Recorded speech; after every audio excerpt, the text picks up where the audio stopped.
It's a very inclusive community. If you remember that the people that settled in Malabar are from Southend, which was a very vibrant community. So when they came to Malabar, they carried that over. They didn't have schools. Kids had to travel back to Southend to schools and other schools. And the school opposite the home was built in 1971. It was the first Indian school in the whole of the Cape Province.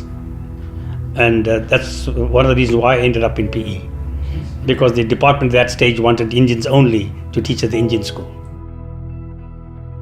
Yes, look, I've been involved for over 50 years in what I'm doing. I've helped people all over the time. It's not something that I've just started yesterday.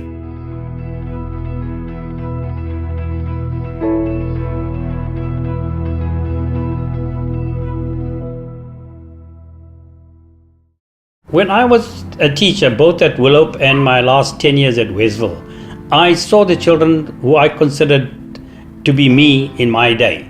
I bought clothes for children. In my last 10 years at Westville, I gave children my own clothes.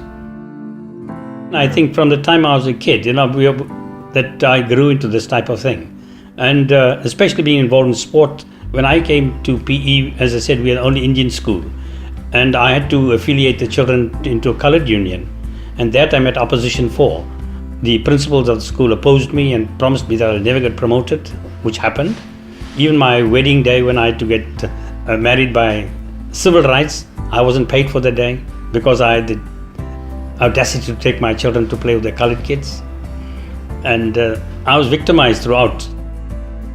I believe in the Good Samaritan parable.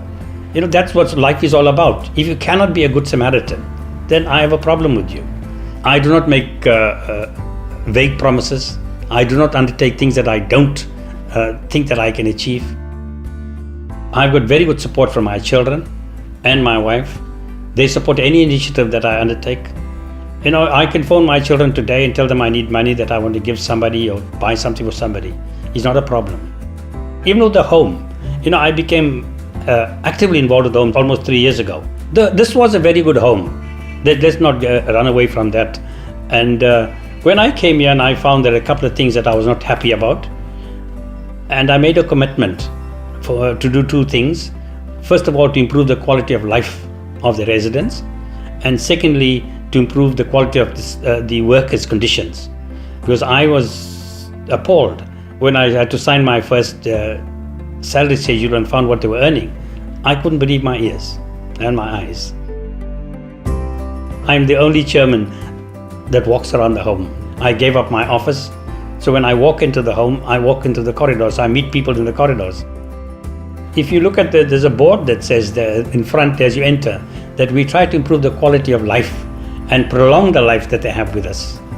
And unfortunately, many of the residents are not mobile, and many of them have lost hope because they've been abandoned by their families. For that purpose, I started a coffee bar here on a Saturday. I started that for two reasons. One is to make money, and the other is to get the next of kin to come here. So these are things that I do. I aspire to reach an end, unlike others who try to do something and just stop halfway. I'm very fortunate because, look, I have reasonably good health, but I've got all the aches and pains of an old man, but I will probably continue till I drop dead.